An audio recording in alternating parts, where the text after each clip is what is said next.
Hey guys, welcome back and happy Sunday. All right, guys. Well, first off, thank you so much for all of the well wishes. Secondly, we have hot, messy topics tomorrow and also our members only Let's Whine About It. And we have a lot to discuss. I'm exhausted. I'm mentally exhausted. Period. Dot. Now, with that, guys, we're back to talk about Vanderpump Rules star, well, Charlie Burnett. I guess if you want to call her a star of Vanderpump Rules, she's now slamming Scheana as a fucking loser, says she doesn't like her co-stars, which I have to rebuke this a little bit. Scheana, a loser. I understand she's my friend. We'll get into it. So before we jump in, if you guys haven't already, go ahead, smash that like button. If you're not subscribed, get subscribed. Don't forget to hit that notification bell. And with that, let's jump right in. It's time for all your binge-worthy pop culture news.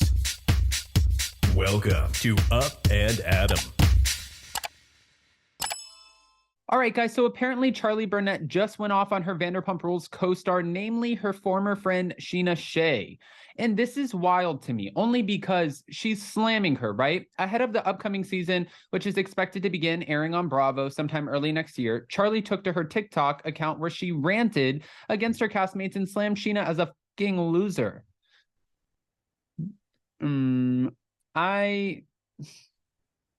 I'll give you guys my opinion. Charlie was live on TikTok and shared some tea for the next season of Vanderpump Rules. And she had some shocking statements. In a clip, Charlie gave her online audience some tea for next season. I don't fucking like anybody. That's the tea. And Scheana's a fucking loser. That's the fucking tea. I mean, my thing is here, we're talking about, okay, let's just go back and talk about Scheana for a second. And yes, I understand. At this point, this could be a little bit biased, but I've met both of them. I know Scheana. Scheana was on Hot Messy podcast with us. She has a huge heart. She was the catalyst for one of Bravo's most successful reality shows because they needed her to launch the show with her drama with Brandi Glanville. She's gotten divorced. She's gotten married again. She has a beautiful baby. She has multiple homes. She has a business, and she's been on the show since day one. And she has a massive heart. Like, out of all of the people, when I first moved, and maybe this is why I'm a little bit biased on it, when I first moved to LA, she was the first friend that I met. The nicest, most sweetest person to me. Like, I can understand where we all get called a lot of things, right? But a fucking loser? That's a little bit of a stretch, Charlie. It's a little bit of a stretch. It sounds like Scheana probably was not groveling at Charlie's feet.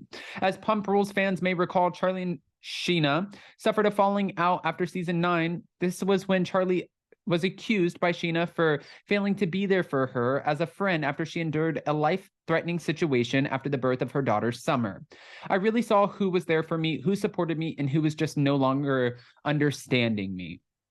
It was really frustrating watching back me cowering to her and apologizing that I haven't been a good friend when I'm like, are you kidding me? I literally got, I believe it's called HELP syndrome, and could have died giving birth. And you're saying that I haven't been present? Scheana's not wrong. She's honestly like, why is she apologizing for literally almost losing her life? She had a rainbow baby. She went through a difficult situation. This was all during the P word, which we can't say on here because of the algorithm, all going on at this time. And she's apologizing to you because you think she hasn't been a good friend? Like, does that make any sense to you? For me, it personally makes absolutely no sense. If I had a friend who just almost lost her life and I was going through, sure, like depression, and I was going through some stuff and I gained weight, I lost the weight, and I just felt really alone at home, which a lot of us did. I personally did. Jason and I both did. That's why we started interacting on YouTube. I would look at my situation, I would assess it, and I would compare it, and I would be like, oh, okay, when it comes to what you're going through, these certain little, like these things that I'm feeling, they are big to me, but in the grand, scheme of everything of life and in the bigger scope, it's not as big of a deal. I need to probably put those things aside and be there for my friend who's really struggling. That's how I would feel, but that's the kind of friend I am. So maybe I'm just like, maybe I'm a shitty friend. I don't know. I mean, I'm not a shitty friend, but after listening to this, I'm like, there's a very skewed version of this. Even watching the reunion back and she's clapping at me and yelling at me, and I'm like, sit down, I can't, is what Scheana added to the conversation. Months later, Charlie was accused of being a Scheana wannabe, and Charlie responded to the claim by suggesting her co-star is sad. This is another thing I have to say. When you have somebody who is constantly, they're saying all of these things about you, you're sad, you're a fucking loser, you're pathetic, just going down the line. We've all endured it, right? But the best way to treat somebody like this is to not engage. Not engaging is everything. You're literally just pissing somebody off because they're constantly talking about you, like Charlie's constantly talking about Scheana. It's almost like you're doing it for relevance. You want a reaction.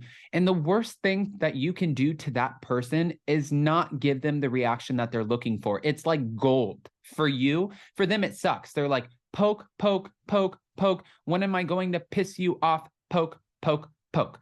However, Scheana's not clapping back. She's just like, okay, I'm sad. I'm a loser. I'm going to go hang out with my daughter and my husband now and probably either go from my San Diego home to my LA home, or maybe I'll even go and spend time with my family in my Palm Desert home. In the meantime, I have a couple emails to do because I have a couple businesses, and oh yeah, you're welcome, because the only reason you're on a reality show right now is because I was the catalyst for it. Yeah, I'm going to check out and go hang out with my daughter. It's like clapback goals. Okay. All right. What's there to wish to be, babe? Sad. And that's what Charlie responded.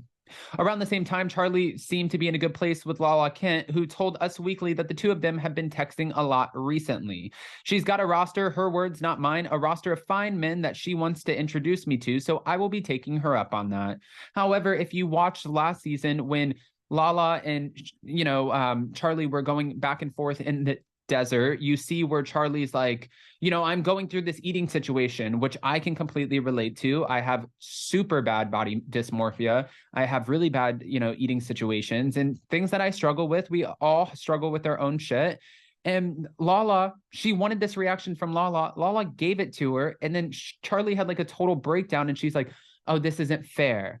Like, I will eat you alive. I will obliterate you. I'm going to have to take a step back. I can't argue with this girl. That's where we stand. I do wish Charlie all the best, but I think like if you don't like the entire cast and you're calling certain people sad and losers and you don't like your co-stars, I don't understand them. Why be on a reality show? Nobody is forcing you to sign a contract. Just take yourself off the show. I mean, you can talk about not eating pasta somewhere else, right? Guys, I want to hear what your thoughts are. Go ahead and comment below. But before you go, don't forget to smash that like button. If you're not subscribed, get subscribed. Don't forget to hit that notification bell and go to our community tab. Take the poll and also go over to Hot Messy Podcast on YouTube. Get subscribed. Take that poll too. We have a lot of shit coming your way. I love you guys, and we'll see you next time. Bye.